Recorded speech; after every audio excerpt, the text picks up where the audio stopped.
మన చేతిలో ఉన్నది భగవన్నామం, మర్చిపోకండి. నేను మొదట చివర జీవితం అంతా చెప్పే మాట ఇది.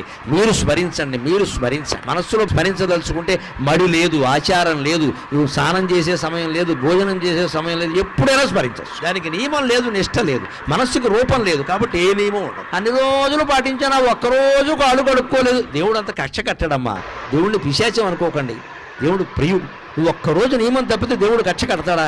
అలా అయితే దేవుడు అవుతాడా? అంతగా మనకు బాధ అనిపించింది అనుకో, అమ్మా ఏదో పొరపాటు చేశానమ్మా అని అమ్మవారి దగ్గర చెబితే క్షమించదా? ఆవిడ తల్లి అండి. భగవంతుడి దగ్గర భయం ఉండకూడదు, ఎప్పుడు హాయిగా చనువు ఉండాలి, ఒళ్ళో కూర్చునేలా ఉండాలి. గద, శంఖం, చక్రం, ఈ ఆయుధాలన్నీ వెనకాల వచ్చాయంటే నువ్వు నారాయణాయ నమః, ఓం నమో నారాయణాయ, ఓం నమః శివాయ, శ్రీమాత్రే నమః ఇలా ఏదో ఒకటి చెప్పిస్తూ ఉంటే సర్వాయుధాలు త్రిశూలం సహా నీ వెనకాల తిరుగుతూ ఉంటాయి. నీ జోలికి ఎవ్వడు రాడు, నీ ఇంటి జోలికి ఎవ్వడు రాడు, నీ భార్యా పిల్లల జోలికి ఎవ్వడు రాడు. వస్తే మటాష్, తిరుగులేదు.